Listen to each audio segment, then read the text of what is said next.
The last thing that I want to talk about regarding the pandemic special for South Park is Eric Cartman. And I think that obviously a lot of people were very, very upset with the ending of South Park, where um, there's two different realities. And one reality is where everybody's miserable, but Eric Cartman is a rabbi who has a lot of money and three kids and a wife that loves and supports him. And then when the space time continuum changes and the future changes, he ends up as a homeless person on the streets, harassing Kyle, Stan, and Butters. And they kind of like have a fuck you attitude to him.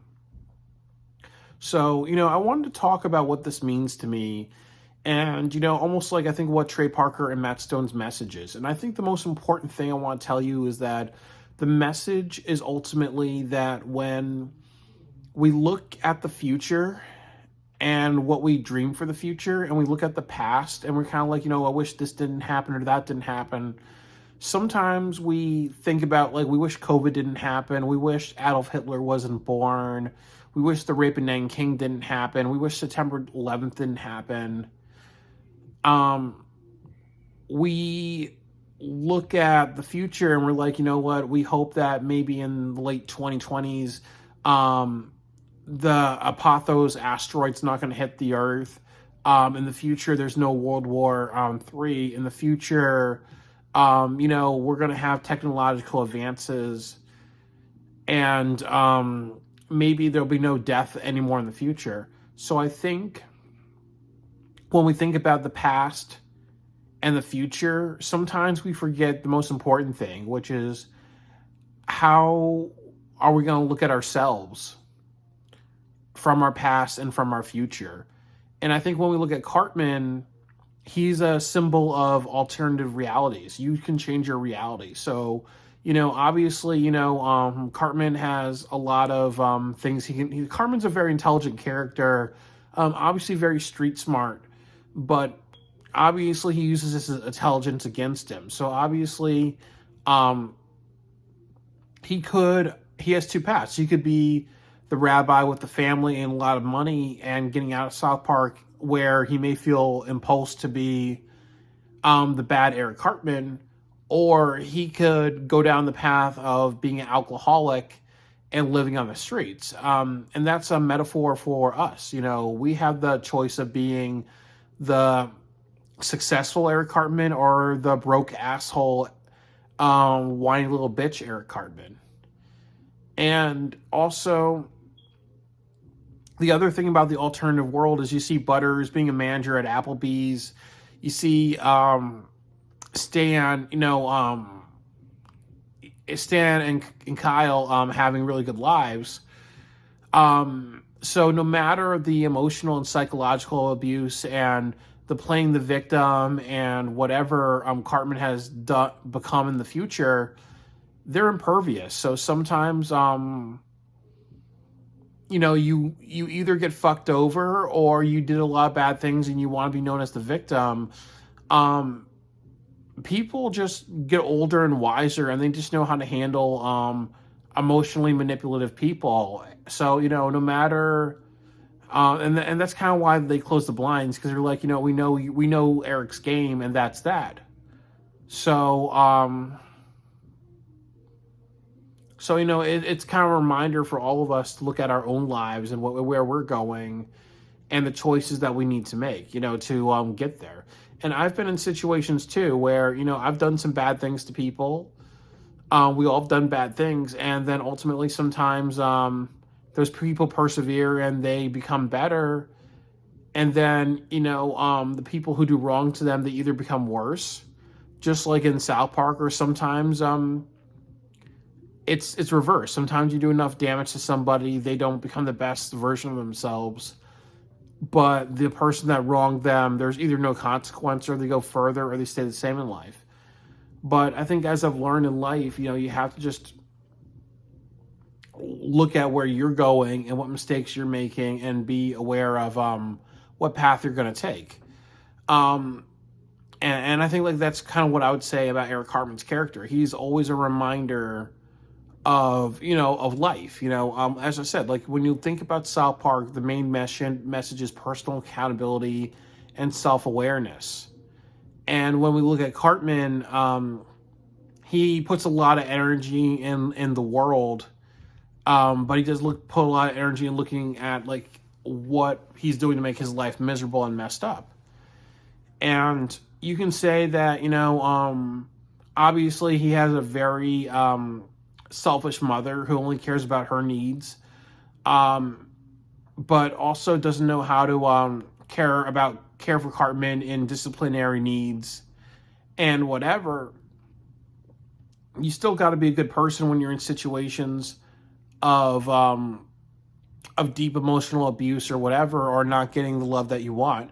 You have to know how to operate with your disadvantages, and that's one thing I've had to learn in my life, because I grew up with a lot of emotional abuse, being misdiagnosed with learning disabilities, racism, and other things like that. And a lot of times where I worked hard and I try to build myself, but people knock me down psychologically, or they're going to focus on my skin color, or they're going to be like, you know what, Byron wants to be a filmmaker, but he's a black man, so we're going to focus on, this is amazing that the black people are doing this. So there's always a lot of people knocking me down from my success. But as I've learned, is that when I don't fight back and be the best version of myself,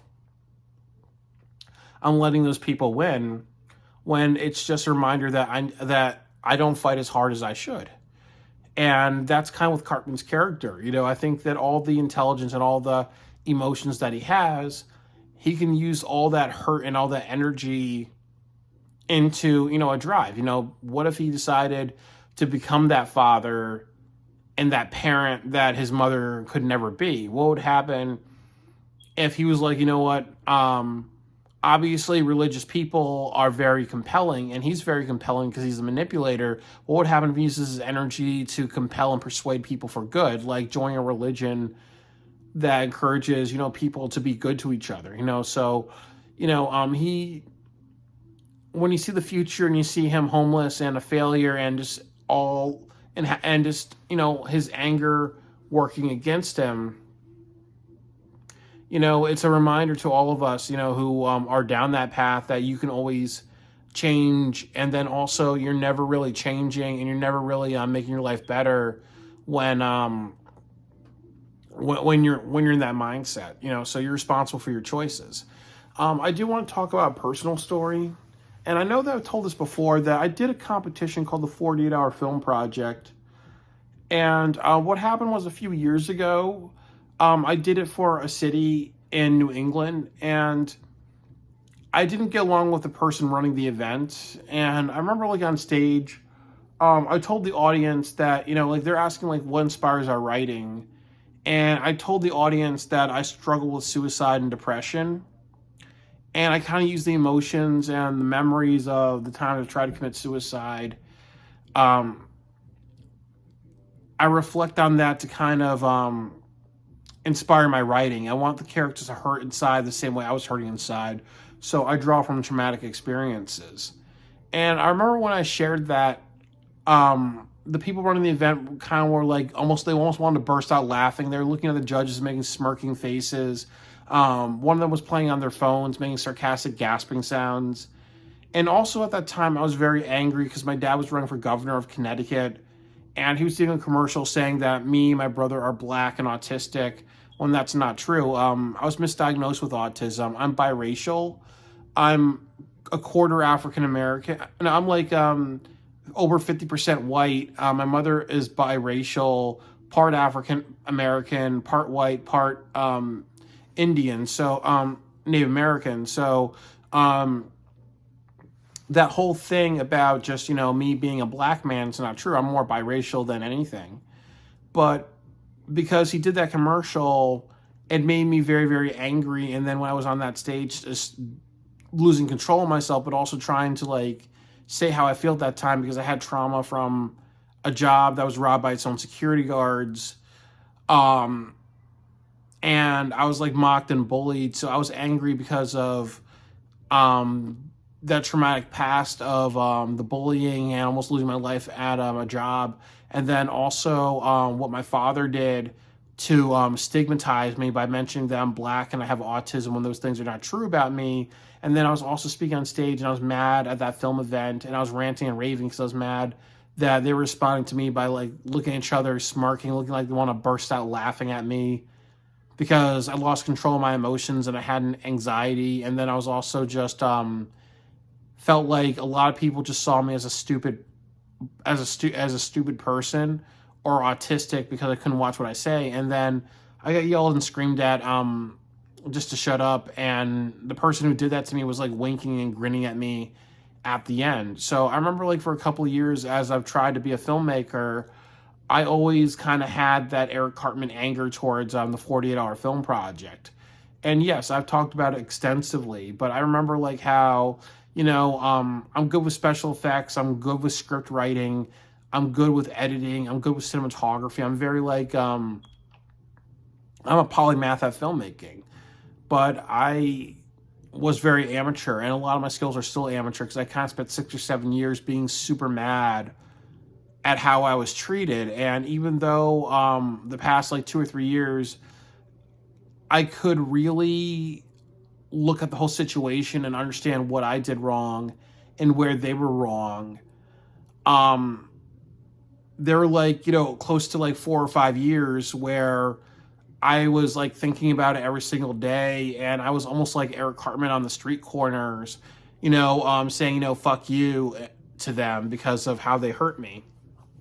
So in that situation, I was like Eric Cartman, where I kind of blamed them for taking something that meant so personal to me or a method that was so personal to me and making a mockery of it, but also kind of just not standing up for myself and early on and just dealing with what was going on because I was also being like harassed in emails. But also the other thing was that I could have just said, you know what, well, I'm not respected in this community. I should keep working hard, building my skills, and keep going forward.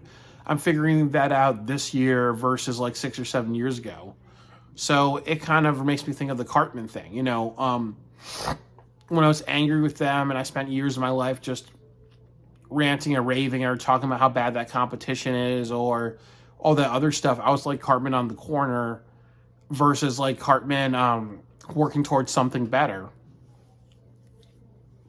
And that's completely my fault. And even though I can easily blame them or my father for making me angry, in the end of the day, I learned the hard way that even though I grew up with not a lot of, with not seeing good examples of emotional self-control, a lot of flip outs, and also the other thing is that definitely getting mad because I was bullied a lot and I was always taught really to run away and scream like a little girl and tell a teacher, or not really learn how to stand up for myself. When I'm bullied, just like turn the other cheek or focus on my career or whatever. I've learned a lot of bad methods of just, ameliorating bullying, or when somebody was screaming and yelling at me to be quiet in the audience, getting angry because I'm like, well, you know what, anybody can talk to me any type of way. That was the issue that happened with that city producer, like sending nasty emails to me. So I learned a lot from that experience, like how in some cases, I turn from the victim into the person like Eric Cartman, where I'm just bringing other people down with my negativity when I should be using that energy to be positive and just say, you know what, well, that was just a huge crack in the road, but I still need to be tenacious and sturdy and going down the direction that I need to go down to be successful. And I think that as I'm going on with this life thing, I've changed from, being a victim or being about my own needs or being like, you know what, well, I need to be vindictive because I was raised to turn the other cheek when people slap me in the face. I've learned a lot in my lifetime about how to be a better person to myself and other people. I've learned to be a lot less selfish, and I've learned to like be accountable, or when things happen to me where I feel like I'm the victim, to just relook at those things. And therapy has definitely helped me, but also just when I see this episode of South Park, it is that dichotomy. We determine our futures, and I know that because of the hard work I'm doing now to work on myself and look for opportunities, I can have a really good life, a life that I've knew that was a fantasy and felt like I didn't deserve. But a lot of things are happening in my life for the better because I'm learning so much about accountability, and then also there's no such thing as a fate or a destiny. It's what you do to make your life better. And I think that, you can't look at the future and solely focus on the technological advancements or what's going to change the society for better or for worse. You have to look at what you're doing in the present day to make your life better or worse in the future. And I think that when I look at Cartman, I see him on the street, and then I also see him be a successful rabbi. It is a forewarning to everybody about look at the future and look at where you're going in your life today and what can and where that can lead to. We wake up every single day. We get chances to make our life better or for worse, and we have the choice to be victims, or we have the choice to acknowledge when we are in the wrong. And sometimes when we're victims, we have the choice to get the wrong messages from that, and then just make everybody else's life worse. But in the end of the day, you're making your life worse. So it's definitely, when I saw this episode, that's the thing that I took away from it. And I hope this video helps out somebody who's hurting inside. And if I really want to get into filmmaking, I know that if I don't put in the work to do it, it's not because it's not because those people hurt me. It's because I hurt myself. So I'm happy that by sharing that story, it's helping me gain some retrospect on where I need to be, as far as if whatever success I want to have in this world. So accountability is very important, and then also that when you are victimized or treated badly, you have to merit it, but you can't use that as a fire to be a bad person. And ultimately, you look at the example of Eric Cartman. He doesn't have a father. His mother is a raging slut. His mother can only care for him when he's being a spoiled brat versus disciplinary needs. And his energy's all over the place. And I think that